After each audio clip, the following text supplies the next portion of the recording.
Hello, everybody. I believe I'm live. Hopefully. Hello, hello, hello. Hope everyone is doing well today.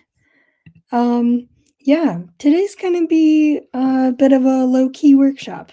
Unfortunately, Ren won't be joining me today. They won't be joining me today, but it's okay because I have a PowerPoint, I have, resources. I can definitely take people's questions because I love being interactive with people. So yeah, if you have any questions or anything like that at all, I would love to hear that. I'm just gonna go ahead and promote this just a sec. If anyone's interested in learning about queer writing, come join me. So yeah, today we're going to be talking about what it means to write queer characters and why you should and what you shouldn't do for some aspects of writing them.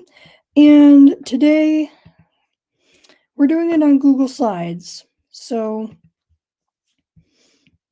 And I can't present on another screen, which is a bit sad, but hopefully we can try and do it. And I'm not even on the first page. Okay. Thank you, everybody. Sorry it's so I hope everybody's doing well. Looks like Sarah is here. Hey, Sarah. How are you? I hope the writing has gone well today. I know that you, outlined a whole new project. Shut up. Give me that energy. Ashley, hello. How are you? Oh, congrats on 200 subs. Thank you so much. Yeah, it's wild. Woohoo. My goal for 2021. Done. Out the window. Yay. Thank you. Thank you. Okay. Let me go ahead and share my screen.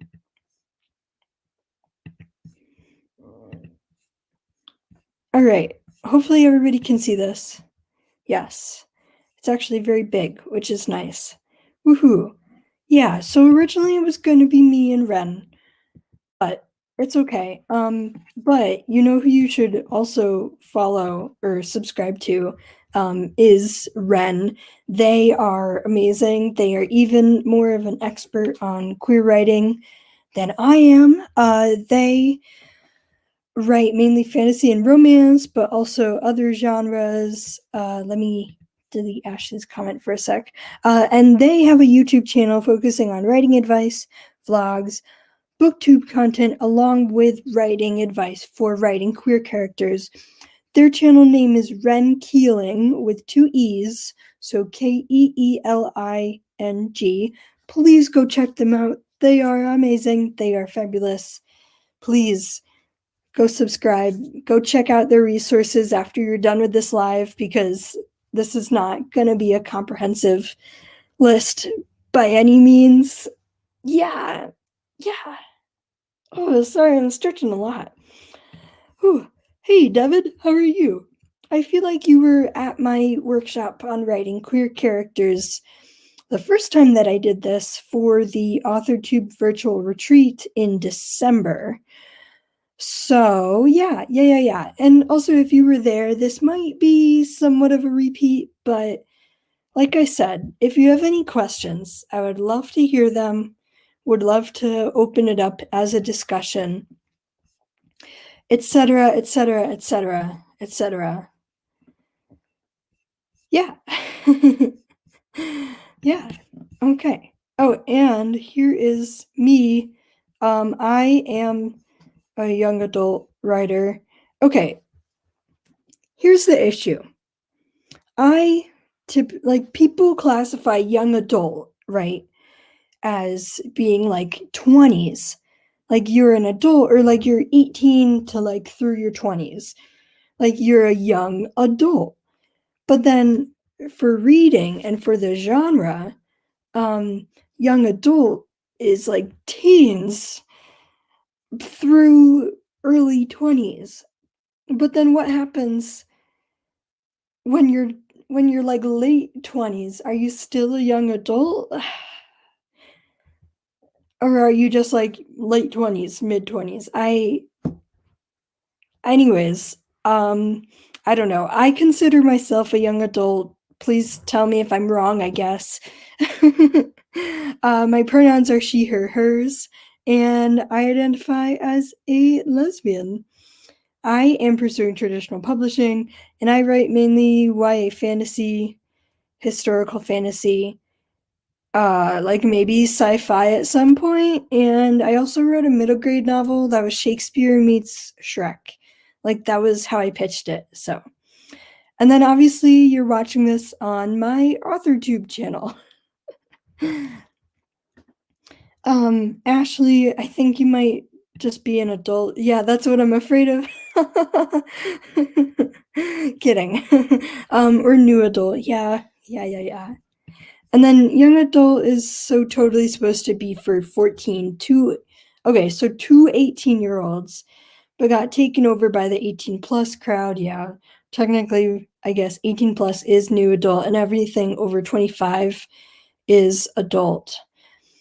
That's fair. That's fair. But like, also, books aside, like writing genres aside, like in normal terms, young adult is for like, I don't know, like a young adult, like a person who is an adult but still young, right? Like I'm not wrong about that. I don't know. I don't know. And specifically, I am focusing on making my identity more part of what I'm writing. I just tried to click on the screen share to advance the PowerPoint. Okay. Okay, so this PowerPoint does come with a disclaimer that I am not an expert on all things queer. No. How can I be? I'm just one person. Oh, Ashley says definitely 20s. Yeah. But like you see why I'm confused about that though? You see why I'm just always confused. I'm just always confused. anyways, I am not an expert. Many different people have many different experiences on being queer. I'm so sorry. I cannot pretend to include all of those in one PowerPoint. It would be impossible. Always do your research, please, about specific identities. I did not go into specific identities very much in this PowerPoint, but I would suggest to do your research. And like, even if you are queer, like even if you don't have the experience of one identity, then do your research. And I did that. Like I've been doing so much research on writing queer characters in, oh no, I was getting a call on my phone, probably spam. Wow, this this live stream is all over the place already. Okay. Where was I? Always do your research. I do my research as a queer person, as a queer writer. I even do my research all the time. There is no one expert on any of this. Please include a variety of representation. There's not a cookie cutter design of being gay. There's not a one size fits all. Many different people have many different experiences of the same identity, and they can all be so different, and they can also all be impacted by other parts of their identity as well. So that could also be something to take into consideration. Yes. Okay. Oh, and if you do have questions, I would love if you dropped them in with a Q in the chat. Just writing Q, that would be great. Or like Q in front of your question, that would be great. Great, great, great. Okay, so which brings me to my next point. Include queer characters in your writings, even if you are not queer, especially if you are queer, but also especially if you're not queer. Include queer characters in your writings. I can say with absolute certainty that there are so many queer author tubers and you don't even know it. And there are so many queer people walking around. No, um, like queer people that on a regular day basis in like work, in school, and anything where you work. And that's not even just specific for like young adults. It's really for literally all ages. So like if you're gonna pop in the chat and be like, I don't know anybody that's queer, I guarantee. I guarantee you do. I guarantee you do. Just throwing it out there. And for context, when I grew up, this might be I don't want this to be like misconstrued as like a huge stereotype, but I did theater with I don't know, let's say like 10 kids when I was a teen, like 10 teenagers. It was a group of like 15 15 of us. We did Shakespeare, we did theater, etc. It was pretty much the same group every time. And we, like 10 out of 15, I kid you not, like 10 out of 15 of us, we're gay. We've discovered. We've discovered our identities. We've discovered that we're queer. So like even if you don't think that you know a queer person, I promise that you do. TLDR, you know queer people, they are all around you. Include them in your writings because we deserve to be everywhere as we are in the real world. Thank you. That's it. Everybody go home. Kidding. Please don't leave. Please.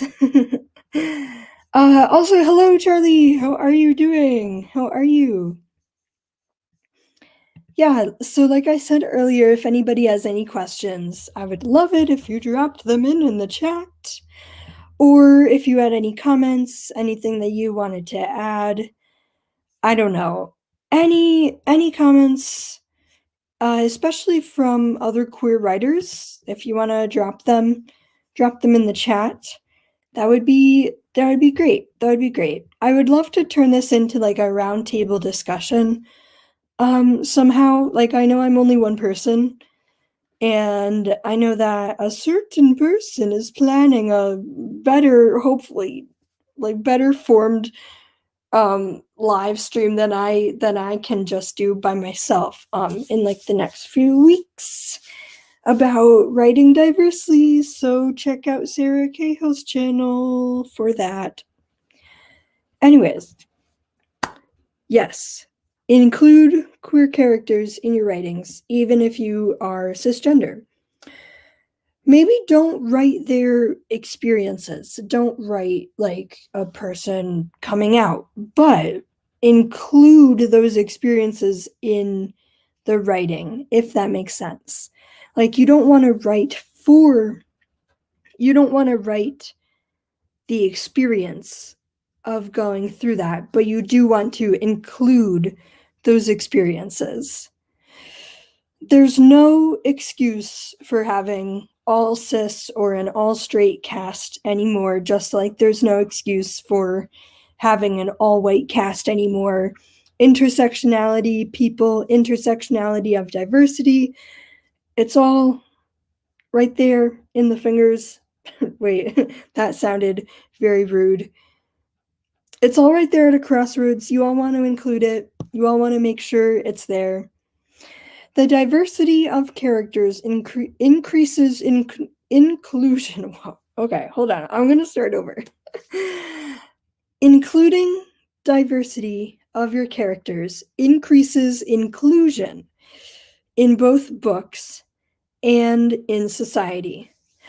Looks like so many people popped up just now. All right. Hello, Hasna. How are you? How are you? We are doing a workshop on writing queer characters. Hello, Jessica. Like, whoa. How are you? Welcome to the workshop. If you have any questions or comments and you want me to respond to them, I would love to do that in the comments. Would love to. Please add them. Yeah. Okay. Also, as a writer, you want to really think about the spectrum of being queer, but also the spectrum of different ages.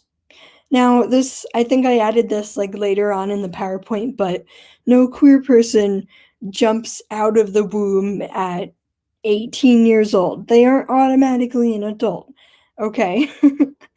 No. There are definitely queer teens, queer preteens, queer kids. Queer kids, yes. You want to really include just the wide range and the wide spectrum. And also, I just want to throw this out there. I am on the tail end of Gen Z. People, I don't want to say kids because I don't want to sound condescending. But like the Gen Z that is like right now, or that are teens right now, or like just getting to be young adults right now, they are all so much more attuned to being queer, but also knowing queer people and having queer friends. So definitely look to Gen Z as a lead, as a guide. You don't need to like overstate being queer in your writing. Just take a chance that your readers will know what you're talking about, but also do your research. Okay, writing LGBTQIA+ characters. Don't make being gay their whole personality. You can, but that wouldn't be great. It's just one aspect of themselves, just one part of the whole. But it's a necessary part. Don't just throw in, the main character's best friend is now a lesbian. Like, don't just throw that in for the sake of needing diversity. It should be an aspect of themselves, of the characters, that informs their actions, just as any other key part of who they are. Create a person, not a stereotype. One good example for one bad example, I guess, for a queer character, for a gay man in or as a blatant stereotype, is James Corden in Netflix's The Prom. Now, everybody is totally free to disagree with me on this. Please pop it in the comments if you disagree with this. If you hadn't noticed, I am hungry for drama apparently tonight. Hungry for drama, hungry not to defend James Corden. I personally found his portrayal of the of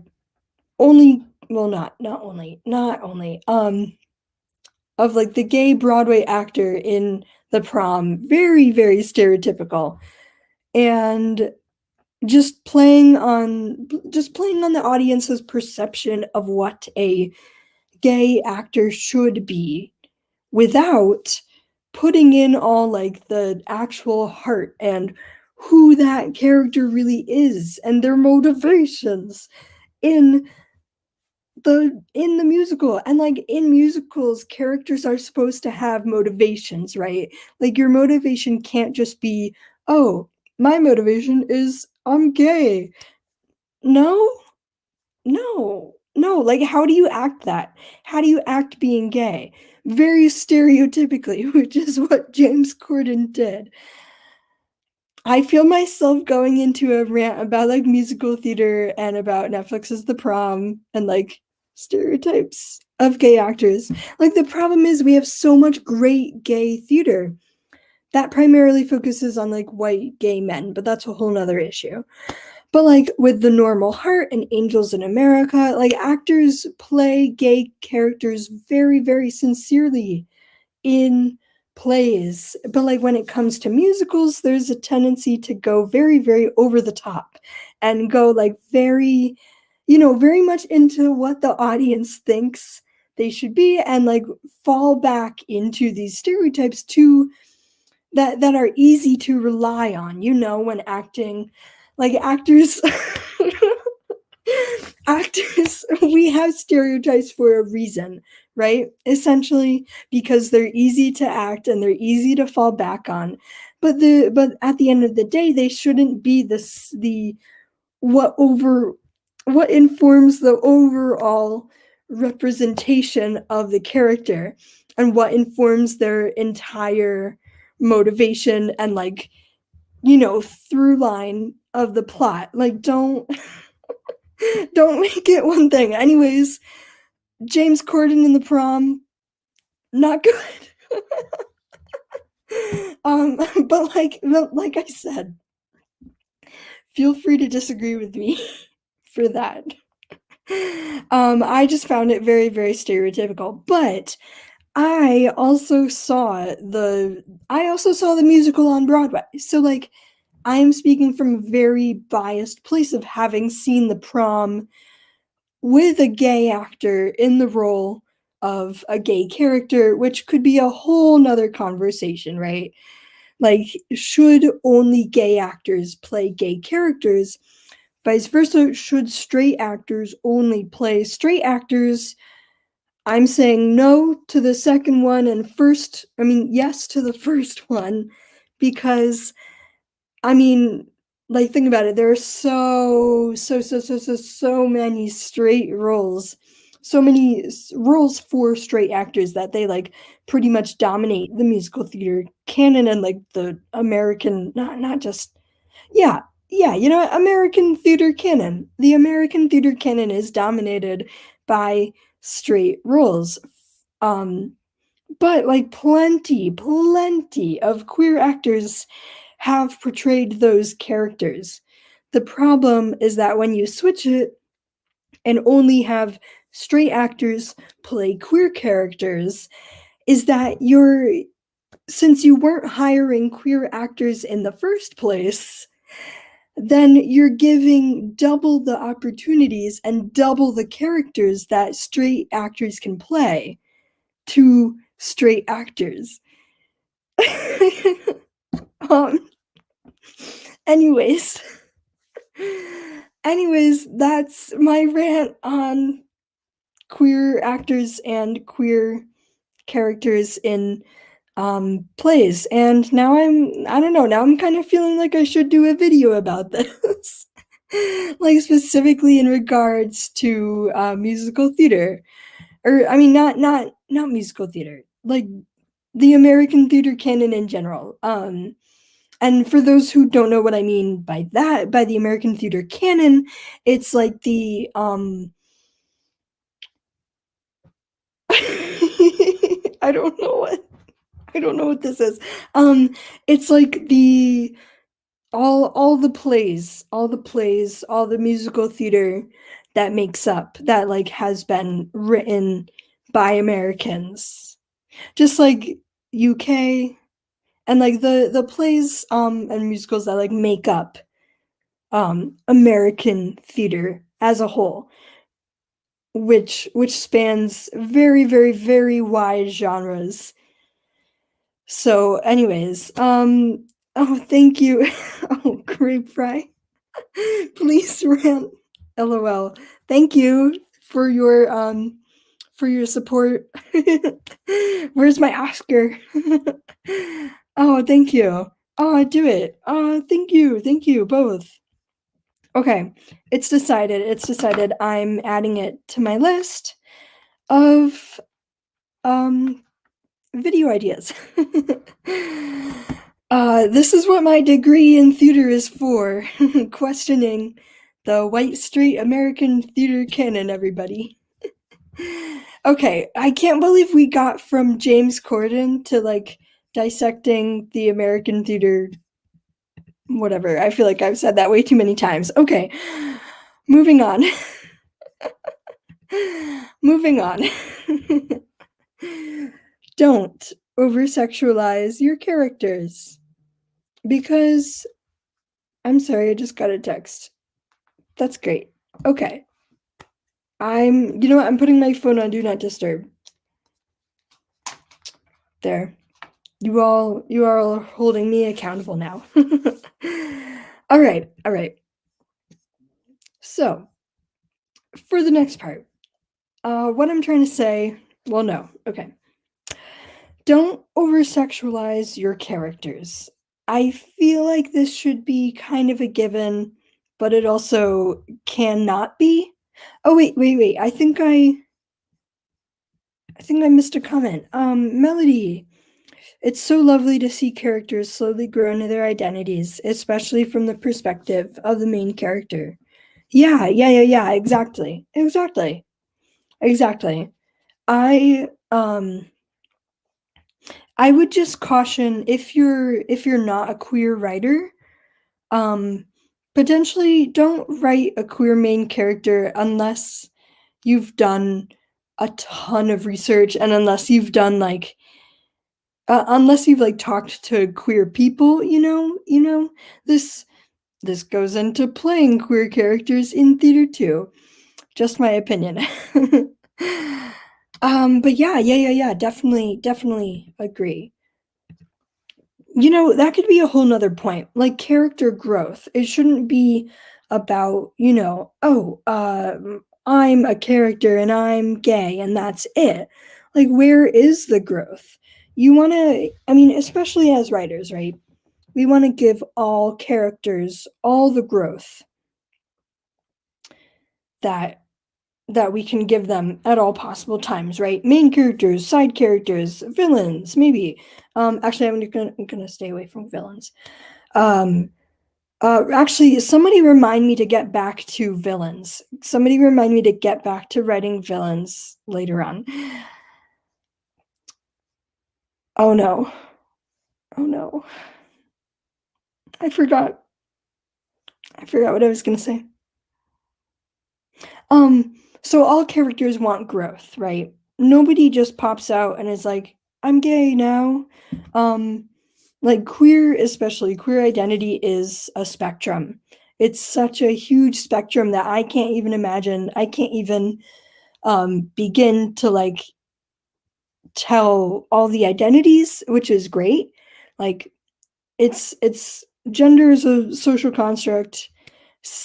Identity, it's all wishy-washy, right? It can be wishy-washy for a lot of people. And to that end, it's not like this one solid thing that characters should or well can or should announce, right? It for um while it's always great to watch queer characters and to read queer characters who who like know themselves and who are confident in themselves, right? That's amazing. Yes, we want that 100% of the time, but that doesn't mean that we can't explore their sexuality and we can't explore like their relationships with other characters and how those relationships are different. It's exactly like writing, not exactly, but like being queer just informs so many so many aspects of who they are, right? And it would be amiss not to grow that aspect as well. So thank you, Melody. Okay, jumping in. Don't over sexualize your characters. What do I mean by that? Well, please include all the sex that you want if that's what you want to write. Include it if it's integral to the plot. You're writing romance, you want to include it, etc., etc. etc. Just don't make like the queer character always about sex or like always about their sexual identity and their sexual preference. Like it's it's one aspect of their characterization. And like I've said before, LGBTQIA plus characters don't come into the world fully formed 18 plus, right? There can be leaps and bounds that the character might have to explore, might have to find out about themselves, about the world that they live in before like getting to that point. Yeah. No character is 100% anything. TLDR. Too long, didn't read. Boom. We got a question from Charlie. How would you recommend writing queer main characters versus queer secondary characters? Huh, okay. Things to emphasize and not to emphasize. That is a really good question. And again, I can only speak from personal experience because I am only one queer person among, I was going to say thousands, but I feel like that's too small. Millions? How many people are on the planet Earth? Billions? Yeah, out of billions. So like, you know, take my words, but then also do a lot of research. I would say if you know, if you're the main character, if you're writing your main character and you want to include a romantic subplot, then definitely include their identity and definitely include like how they consider their identity to be a part of them.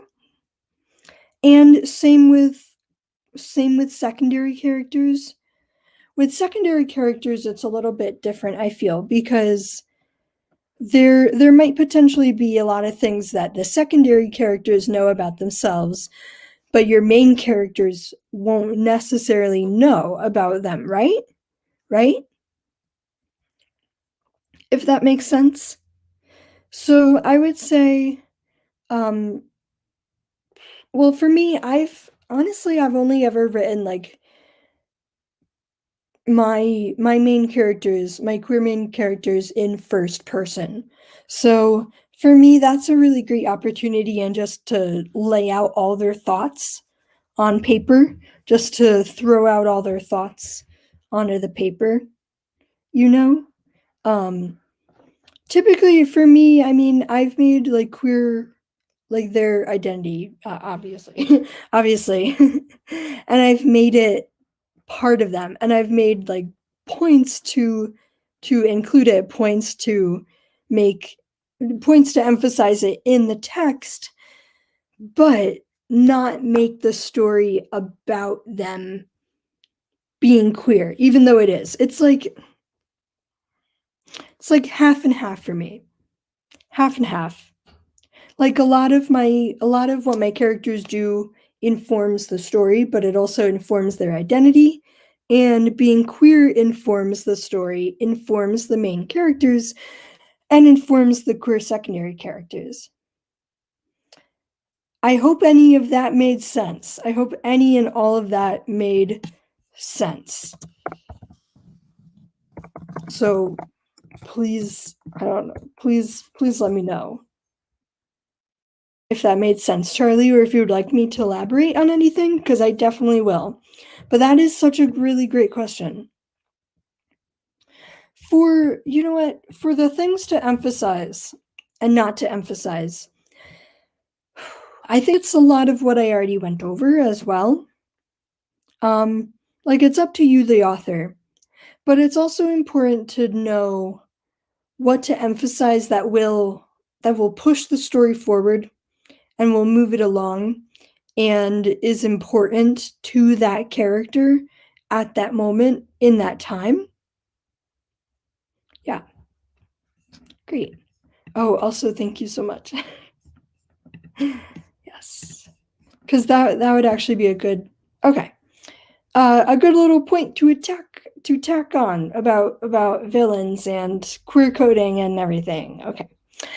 Adding queer rep enables teens and kids and adults to see themselves reflected in the media for a wide range of experiences to be displayed in the media people consume. I think we all know why that is important.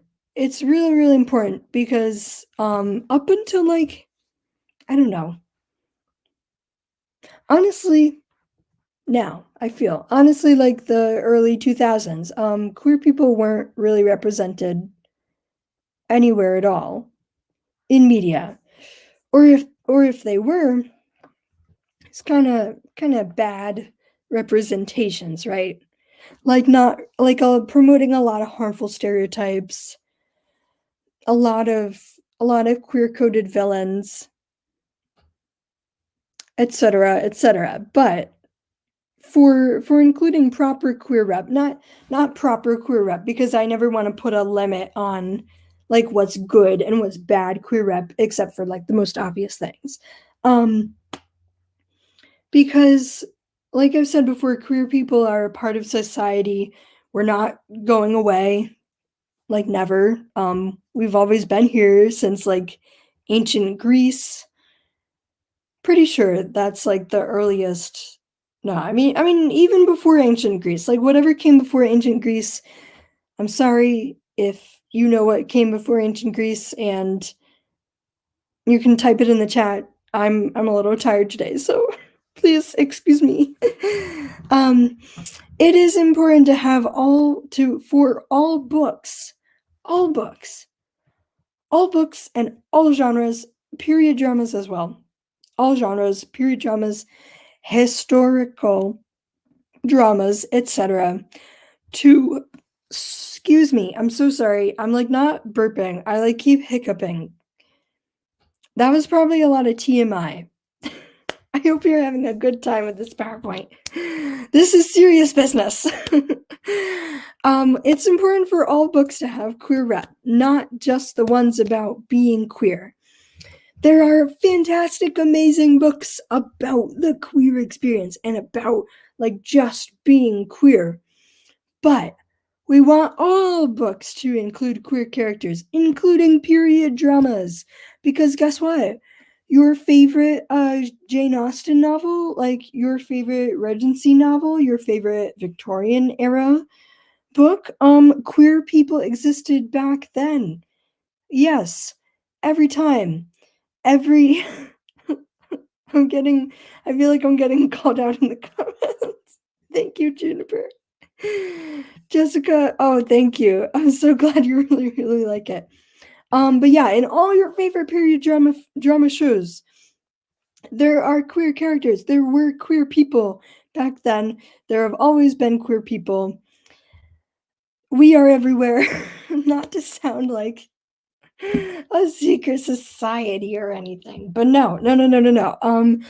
Normalize queer representation, normalize queer people in society at any given time, any given moment in history. I guarantee there were queer people, and there always have been, albeit, in different forms, but like in different ways. Like that's fine. That's fine. Queer people everywhere. TLDR, we exist. We have always existed. Everything. Okay. Beyond these stereotypes, you should also avoid certain ways of using queer characters to further your plot. Do not use being gay or trans as a plot twist for a straight protagonist, unless they are already in the process of exploring their identity. Like, don't use it as a plot twist. Don't be like, oh, by the way, I did all these horrible things because, surprise, I'm gay. No. One, that equates being queer with being bad. And actually, Devisha, here's where my point about queer coding villains is going to come in. Does everybody know what I mean by queer coding? Does everybody know what I mean when I say that so many villains in Disney movies and so many villains in animated movies in general, actually, like, villains in all different movies, all different media, have been highly queer coded because like they've been coded as being queer, coded as being like the other, being gay, like playing into a bunch of the queer stereotypes that a lot of people bring up, right? Right? Yes. Give me a yes. Give me a no. Give me a maybe. Hopefully, give me a yes. This is what I do to my little playwriting students. Thumbs up, thumbs down, thumbs in the middle. I say little. They're like 4th grade, you know. So, yes, yes, yes. Okay, great, great, great. So like maybe that's why I love Ursula so much. Yeah, yeah, yeah, yeah, yeah, yeah. Oh, yeah. Um, for Ursula, to be honest, I'm pretty sure that Alan Menken and Howard Ashman, who was gay, he died of AIDS complications in the 90s, sadly.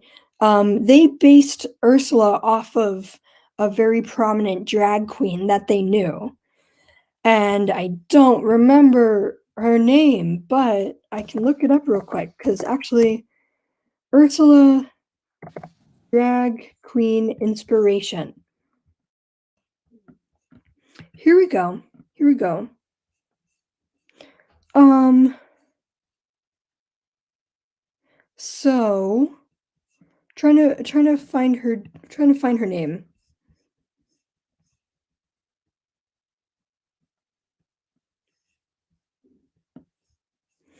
American actor and drag queen Divine. Let me see if I can grab a picture.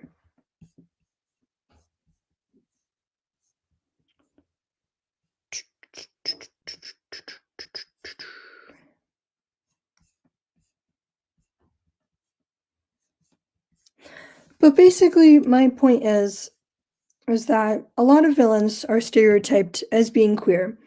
And this brings in a lot of negative connotations to being queer, to being coded queer, to wearing queer fashion, to being drag queens as like they're not pure, they're not good, they're like foils for the main character, that queer characters can be nothing but evil, right? Like, yes, we love Ursula, we love the villains. Yes, not shaming anybody for that, but they're like the villains for a reason, right? They're like the evil people in they're the evil people that the hero has to go up against for a reason, right? And regardless of loving the villains or not, they still present negative stereotypes and negative connotations to our like about queer characters in media. Personally, I feel like a good example of that is what's her name from Kim Possible? Ah, it starts with an S. Does anybody know who I'm talking about? Like Shigo? Shirga? Shigo. Thank you. Yeah. Yeah, yeah, yeah, yeah, yeah. Iconic villain, iconic queer-coded villain. So like when you're writing and you want to include queer characters and you're like, "Hey, I'm going to make the villain a queer character." Don't make the villain a queer character if that's the only representation of queerness in your story, right? Yeah, yeah. Have you watched? Oh, Charlie. Yes. Have you watched SHIRA, Princess of Power? Yes, yes, yes, yes, yes, yes. So, highly recommend to everybody else. SHIRA is I consider it to be an amazing like just an amazing representation, an amazing not product, I don't know. Um example, amazing example of queer representation in media. And here is why. Okay, well, spoilers, I guess, if you haven't seen it, but like the main character, I mean, yeah, main character, Adora, like she's a lesbian. Um, yeah, yeah.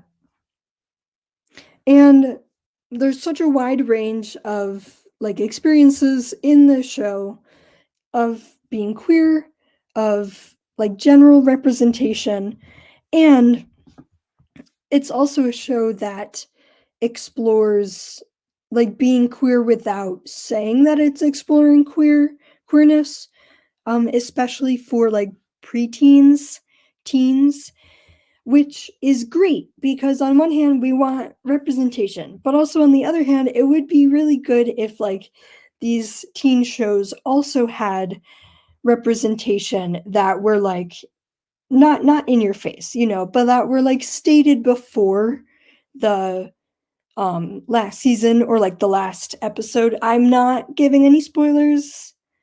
Not giving any spoilers. I swear. But like for a majority of shows that of majority of animated shows that have queer representation that don't strictly have coming outs per se, but the main romance is queer in some way. Like it generally happens towards the end. And personally, I would love to have that happen like throughout and not just saving all the um queer romance at the end like it's a Shakespeare play and they all have to get married because there's only 5 acts and Shakespeare is like, nope, can't do more than one. So, yeah. Yeah. Oh, okay, comments are pouring in. Let me catch up. Let me catch up. Yes. Shira, was she a villain though? Oh, for Shigo? I feel like wasn't she the one like behind all the plots though? Like wasn't she behind the main evil guy's plots? Not okay, I know it's not Doofenshmirtz. I know. I know that's Phineas and Ferb. But like basically she was behind all of his plots. If I'm remembering correctly, the most recent adaptation of Kim Possible that I've seen was the live action movie. So like who knows? Yes. Catradora. Sarah, I don't know what this means. Oh, Bo. Bo is a character in the show. Haven't finished it. That's okay. You're gonna love it. 99% of the cast of SHIRA are LGBTQ. Yes, LGBTQ plus. Exactly. Pretty sure like Bo has 2 dads. Um, there's a thriving, amazing lesbian couple who is partly voiced by the show's creator. Oh, and then there's also, oh my god, Scorpia. Yeah, Steven Universe, yes, all also top tier. Have not seen it though. Have not seen it. I would like to. Would like to. I know you mean those so frustrating sometimes. Yeah. Like it's really great. I'm not denying that the representation isn't great, but like having it throughout would be even better. Um so like jumping onto my DC kick and watching DC shows.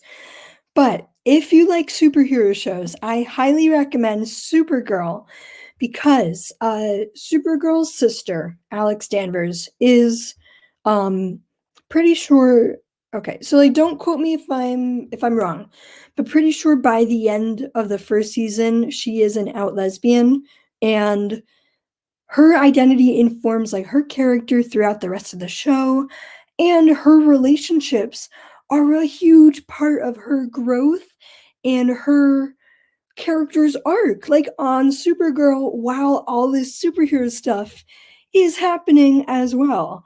Um, Charlie, you know what? If you're looking to write like a secondary character, highly, highly, highly recommend you check out Supergirl.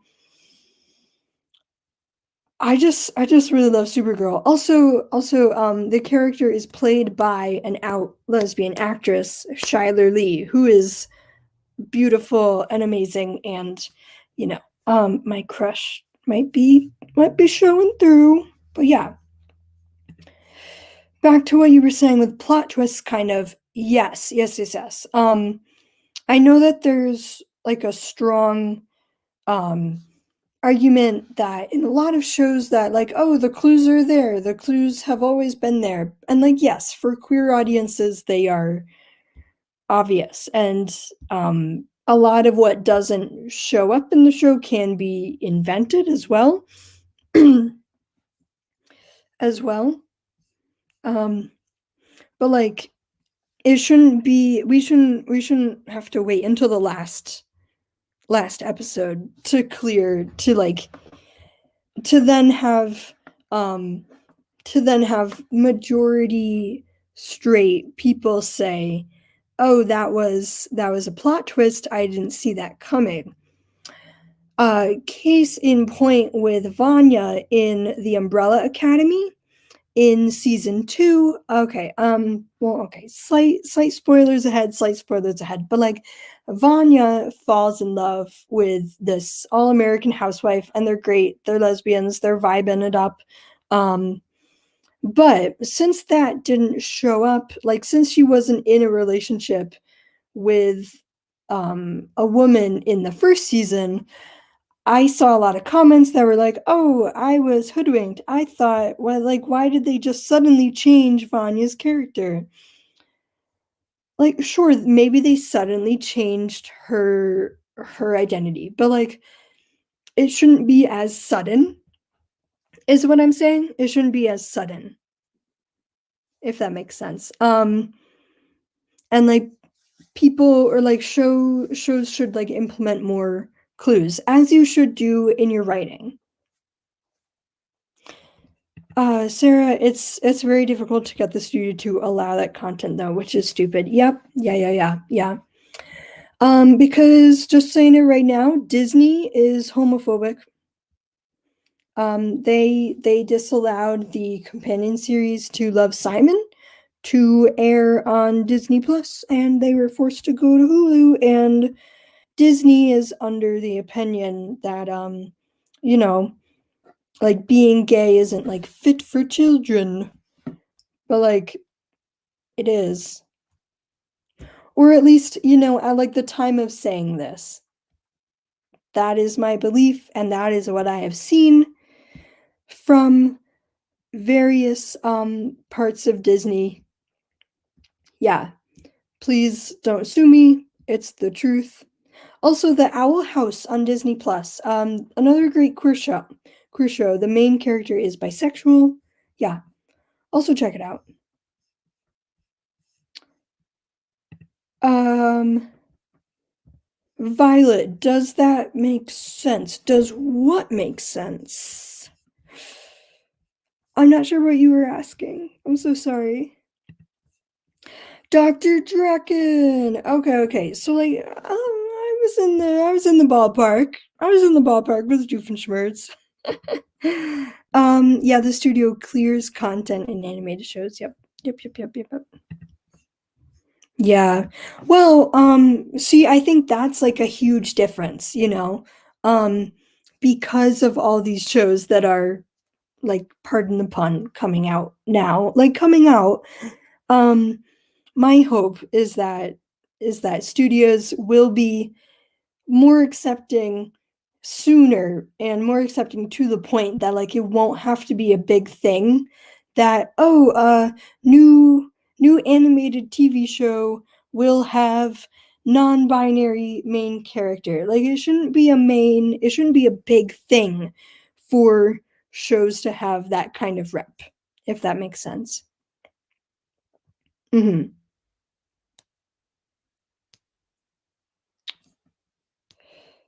um Oh God, how is that a plot twist to people? Baby girl was gay from day one. Uh-huh. Mm-hmm. Yeah, yeah, yeah. Yeah, yeah, yeah, yeah, yeah. Vanya. But that's so funny. I love that. Um, it was so compet. I'm gonna assume that you mean compulsory heterosexual? Question mark? Ooh, yeah, we don't talk about the season one relationship. Yeah, like he like made Vanya be like bring about the apocalypse. Like what the heck?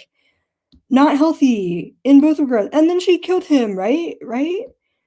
Um, sorry. Spoilers to anyone who hasn't seen the Umbrella Academy. It's like they canceled the Lizzie McGuire series because that content wouldn't be family friendly? What? What? Disney has had so many first openly gay characters at this point. Yeah. Yeah. I mean, my issue with that is that like they're always in the background, you know, like or they're on for one episode or they're like in the movie for a split second or like in the Avengers. Oh my god, in the Avengers, what was the most recent one everybody? Endgame, right? Um Endgame. Wasn't Captain America like talking in a support group and one guy was like, "Oh yeah, my boyfriend disappeared." It's like, "No, if you're going to include queer rep, one, don't make it an offhand comment, and two, don't make the person who was who was, you know, snapped away by Thanos. Like don't. Also, going back and speaking of superhero shows, now you all know I love The Flash, right? But like when it comes to queer rep, I gotta say The Flash is very, very lagging behind. Supergirl, especially. Okay, maybe like Supergirl is just the gold standard for queer rep for um for like TV shows, for like superhero TV shows, for superhero content, anything for me. But like The Flash, like okay, so Nora, like Barry and Iris's daughter, I swore that she was gay the first time that she popped up on the screen, and I was like, she's cute, but also she's gay. Like with that haircut, like not to stereotype, but like and then the next episode they introduced like this plot line of her like flirting with one of the villains who was also hot. Okay, don't take this as like as like me thinking about like my personal preferences um of like actors in the Flash. um but like and they included it and it was this great thing. Oh, and the villain was a woman, right? Right. So like Nora was flirting with another young woman and it was super super cute and like you know, if she wasn't a villain, which goes back into queer coding villains, except this villain was actually queer. Don't do that, people. Don't. Like, she was flirting, and like Barry and Iris were like, oh yeah, that's fine, great, except like she's evil, which, you know, not great. Um, and then in another episode, Nora's like best friend like they were so gay, they were so together, they were so queer and like but then 5 seconds later the friend died. Don't kill off your gay best friends, don't kill off your gay best friends that your gay main characters are flirting with openly and don't make them villains. Yes.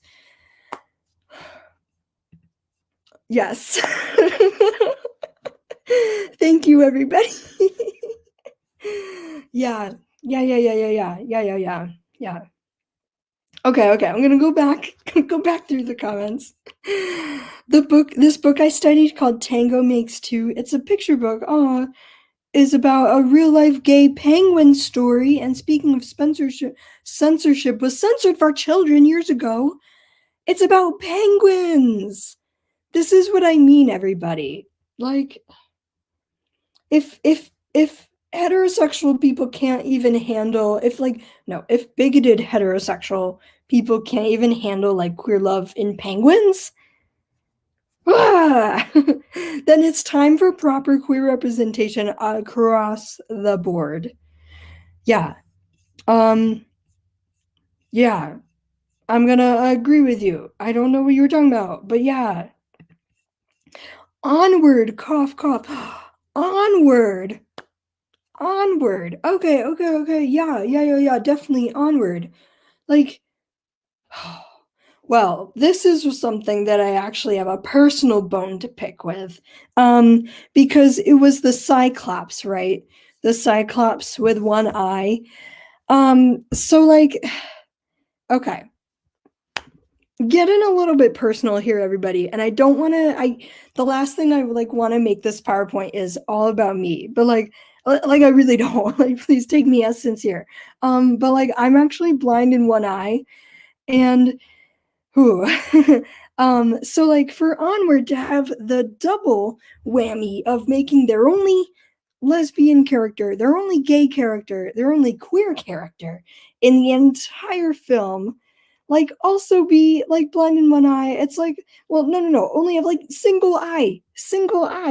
It's like, what the heck? Could you just give them like a proper conversation? Like, don't make it like a passing remark, you know?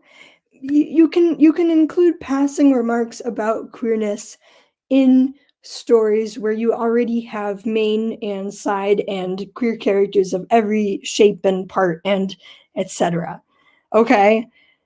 Ah, I'm sorry. In places that can easily be cut for different audiences. Yes, like countries that still have anti-gay legislation and anti-gay laws in place still to this day. I do want to acknowledge that like America, we are very privileged in that aspect for like not having extreme censorship laws like that anymore, but you know, with like bigoted people it's still like ah not that 5 seconds of inclusion. Yes. Okay. The only exception to a gay character is Disney.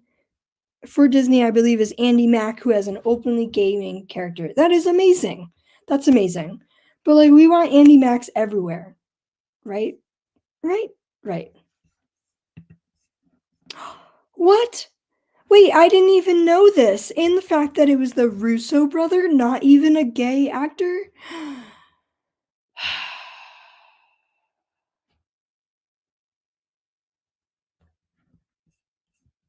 This is what I'm talking about earlier with James Corden.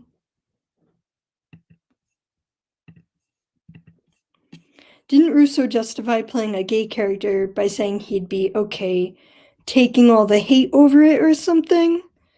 Huh. Well, that's interesting. But did he mean taking the hate, aka like hate from anti-gay groups? Or like um because you know, if you're gonna, I guess it's kind of like a catch-22, right? Right? Like if you're expecting hate from all these anti-gay groups, then yes, it might potentially be better for a straight actor to play it as opposed to like an openly queer person. But like I guarantee you that that Russo brother doesn't know what it's like being gay, right? Right? Like nobody who isn't queer really knows what it's like to be queer, is what I'm saying. Um, and like especially like James Corden, who relied wholly and specifically on stereotypes, to play an openly gay character. I forget where I was going with this. I'm sorry, everybody. Yeah, I don't know. I don't know. Things like that. I don't know. I'm like getting really fired up now. I'm like really fired up. Thank you all for listening. Wait. This isn't the end. This isn't the end. We were like in the middle of this slide, right? Right. Right. Yeah. Because my last point was don't use being gay or trans as a plot twist for a straight protagonist. Don't use being gay or trans as a plot twist for like a villain too. Like there's just so many ways that queer people engage with media, especially with media that features queer characters prominently as villains, everything as well. So like I feel like that's a trope like set exclusively in the past now, you know? Like what's that horror movie where he dressed up as his mom and he killed people? Like that would not fly today. Like don't do that. Don't do that. Also, it was literally like I miss my husband or something legit just 5 seconds of inclusion. Yeah. That's what I'm talking about. His reasoning does seem like a cop out. Yeah, I got to say I agree with you. Like I can kind of see where he's coming from, but no. Also, um so sorry everybody. um yeah, definitely agree, like he'd be okay taking the hate over it about it. Like what about the hate from gay activists who are like, hey, that's not great, you know? Ah, oh thank you. Thank you. Oh, psycho. Okay, yeah. I feel like that is definitely a harmful trope that is better left in the past. Also in Jane Eyre, who's read Jane Eyre?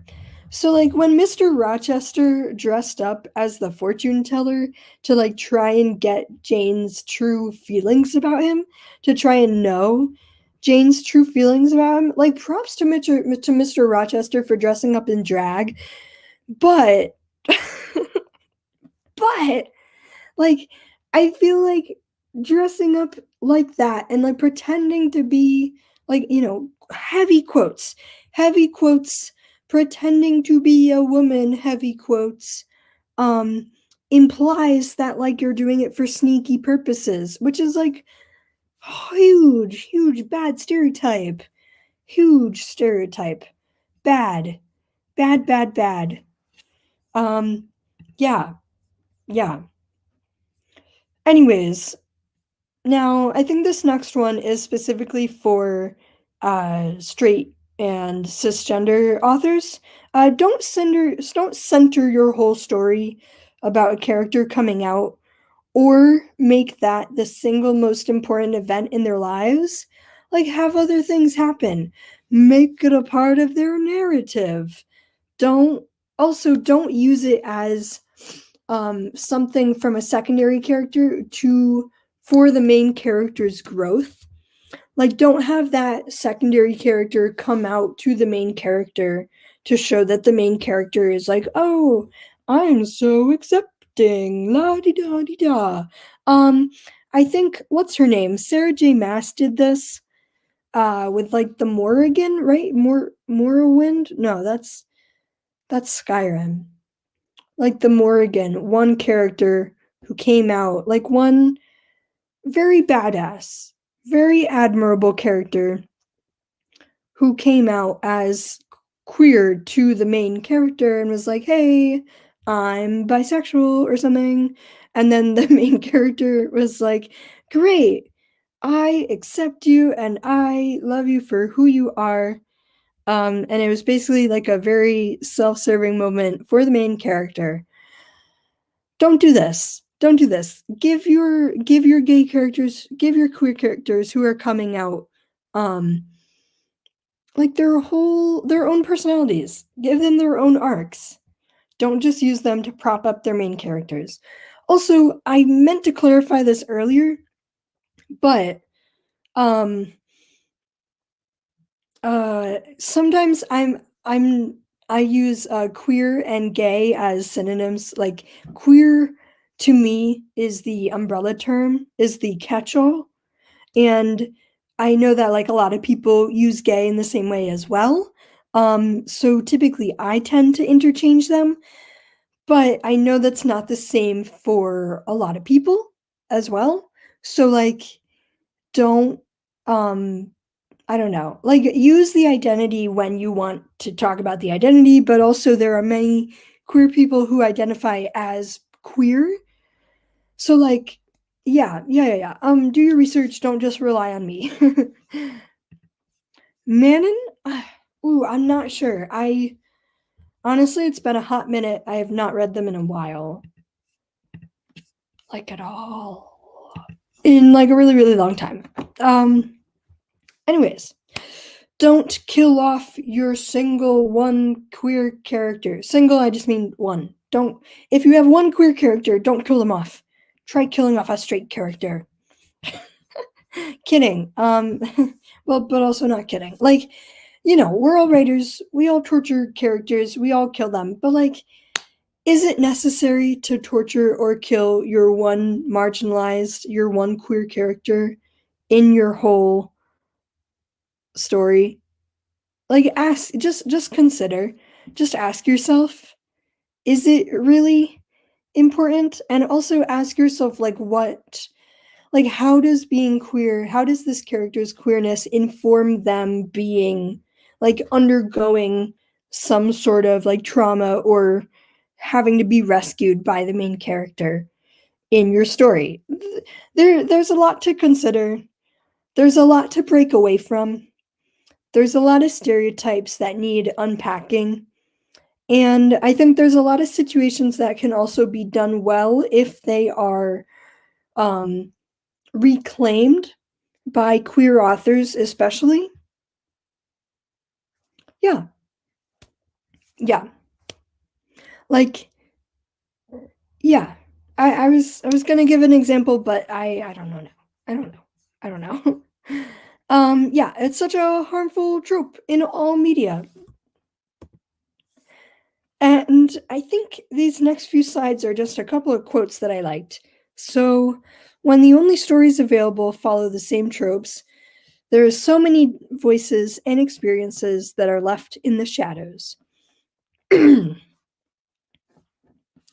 in point.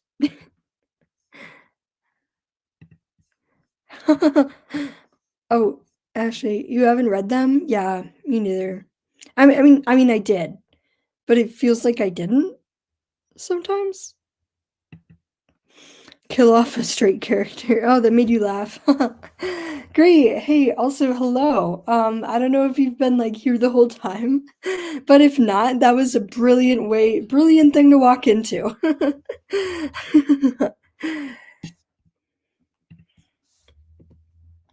And here's another quote. Writing a character well requires more than just being vaguely familiar with their identity. Yes. Okay. Last, I think, but not least. Oh, yeah.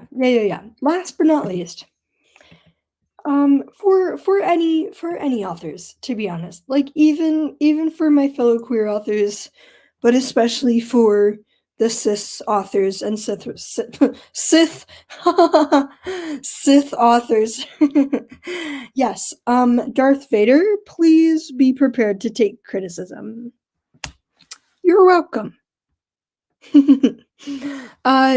For, like, cis authors especially, be prepared to take criticism.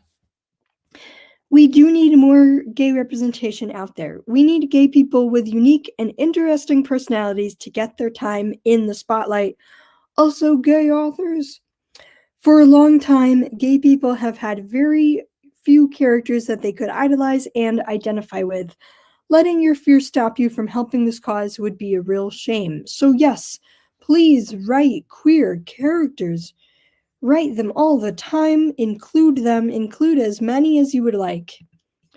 But one of the worst things that people can do when they are writing gay characters, or any other kind of minority for that matter, is to think they know best already and ignore all of the advice the LGBTQ plus activists are trying to give them. I'm sure we've all seen the shows and actors and movies where straight actors say, "Hey, I'm gonna play this gay character because I'm an actor, and since I'm an actor, I can play anything I want." Great, yes, but like, do your research and don't ignore criticism if you're getting if you're getting critiqued. Like if you're getting critiqued for your portrayal, if you're getting critiqued for your representation, like don't ignore them in favor of, well, I'm a writer and this is what I wrote, so it must be good. Potentially no. I'm sorry, but even me with all my queer characters. Actually, for like a play that I wrote recently. I sent it off for feedback, and my my feedback people my feedback people were like, "Hey, this is kind of lazy feminism and I think you could do better." And I was like, "Yes, critiquing people, thank you so much for pointing that out." Because I, the author, did not assume that the author knows best, and I am open to criticism. Anyways, everybody, please be prepared to take criticism.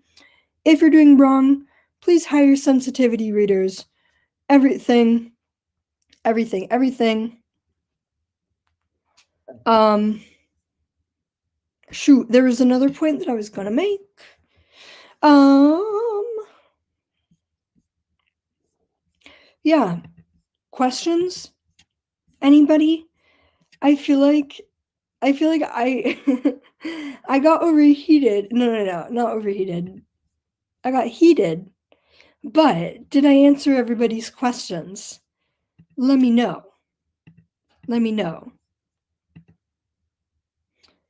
I'm gonna go grab some water, so hopefully by the time I come back, you guys will have questions for me. BRB.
Okay, so I'm not seeing any questions in the chat just yet. Maybe it's a StreamYard problem, but also let me check YouTube. No? Okay. Okay. Whew. Now I feel all fired up. Now I feel all fired up. Anyways, TLDR, too long, didn't read, too long, didn't watch. Include queer characters, include them everywhere, even in historical dramas, historical, like period dramas. Include them even if you're a cis author. Include them everywhere. Don't be afraid to include them, but also don't don't have, like, single queer characters, like, don't make one character queer and then suddenly have them be the entire representation of the whole queer community. Um, yeah, yeah, like, don't do that. Don't kill your single queer characters. Don't make them the villains if and, like, don't play into harmful stereotypes. Yeah, yeah. I think that's pretty much it. Thank you, everybody, so much for coming here, today, for listening to me rant about James Corden earlier, because, oh, man. Yeah, and thank you all so much for, like, telling me I should make a video about this and about queerness in like the white American theater canon. I really, really appreciate it. Yeah. Also, I know I like revealed something like pretty personal earlier, so I hope nobody was like weirded out by that or anything. I know it came off like pretty off the cuff, but I don't know. Thank you for like listening and thank you for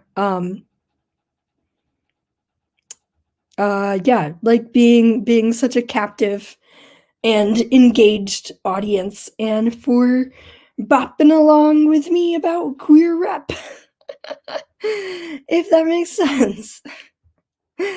Yeah, yeah. So like again, I mean second TLDR. Um I forget. Oh, comments. Oh, thank you so much, Regina. I'm glad I caught the last few minutes. I misread the time label. Hey, that's okay. You can go back and watch it. Jessica, yeah, I'm also really glad I made it. Oh, thank you. Is there a genre where you love to find gay and lesbian queer rep the most? Personally, fantasy and historical period dramas, like the Victorian era. There was so much going on, so much going on. um, for like resources like Fingersmith, um, is a great movie or great book about like two lesbians in the Victorian era. But also, let's have like more than white lesbians. Like, what was the movie that just came out? Portrait of a Woman on Fire, right? Right. Like, let's have that. But like, so there are so many more diverse queer characters that we can have across all um genres, all eras, etc. Melody, not really a question, but more this talk gave me a chance to reflect on my identity as a lesbian, writing my queer characters. Since I'm low key not super out, I feel like a poser sometimes. Hey, I'm here for you. I can promise you that every single queer person, I'm sure you probably already know this, and I'm sure I'm preaching to the choir here, but like every single queer person has always felt like a poser. Honestly, I feel like a poser daily.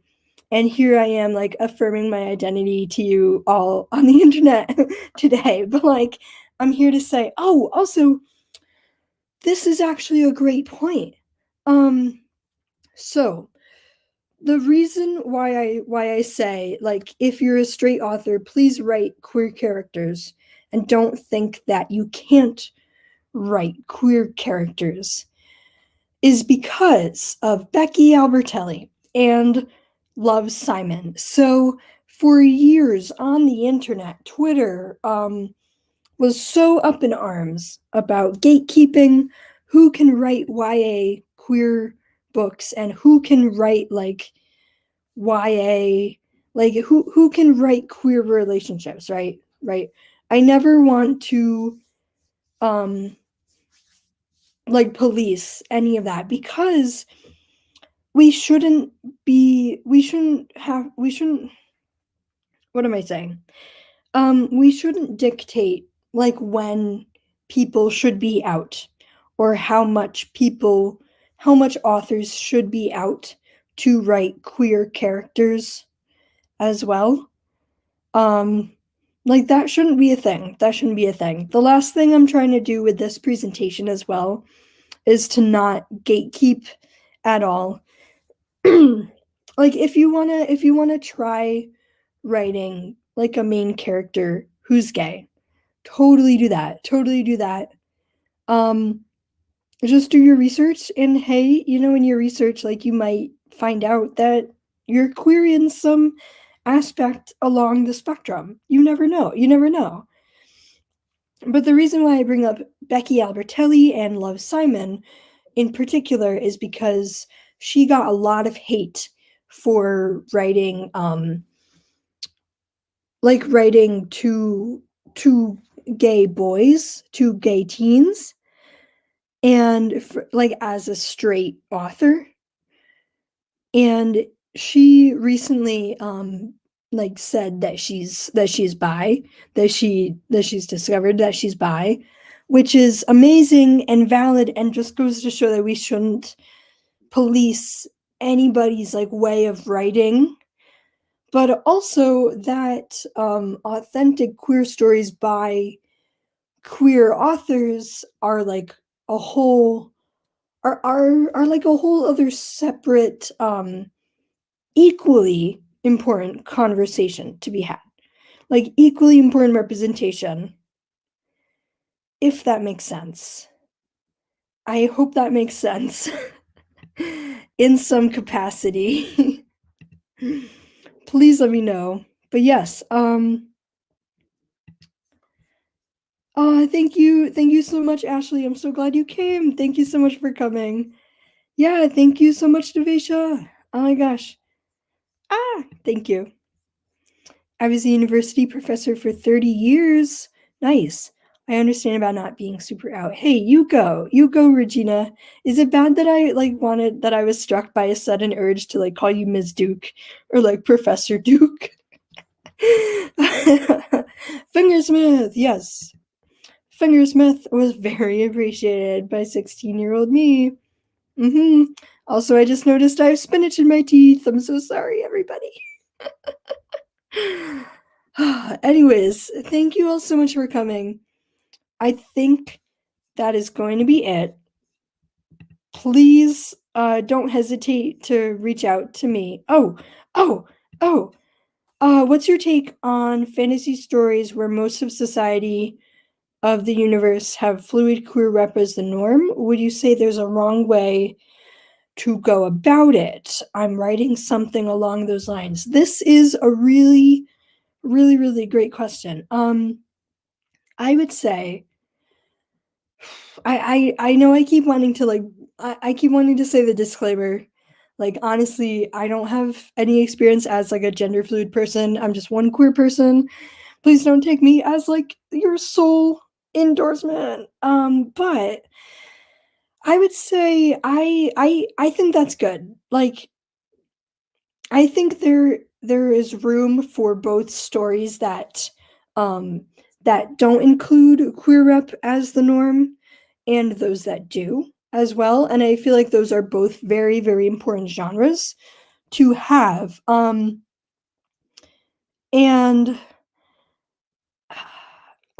so actually if you wouldn't mind like giving more of a clarification, like do you mean um that like everyone is gender fluid or that like queer rep or that like sexuality is openly identified and openly spoken about? Because I feel like both of those are great, you know?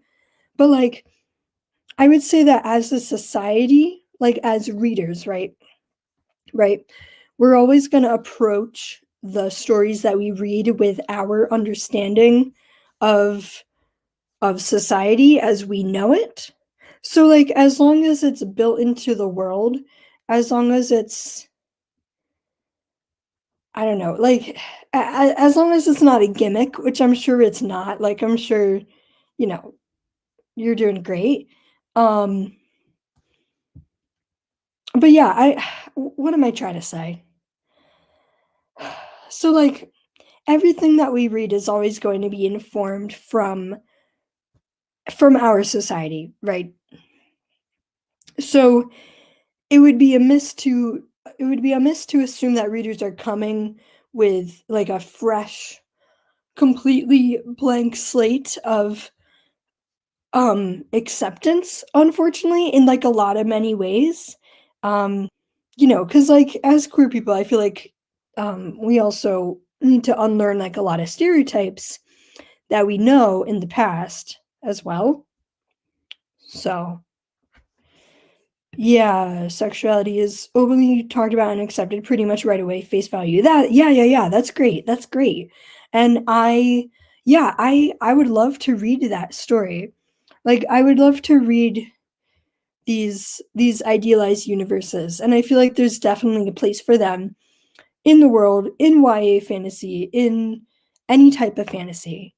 But just always considered that like readers will approach it with their own structural biases, with their own potential stereotypes, you know. Hope that makes sense. Let me know if it doesn't.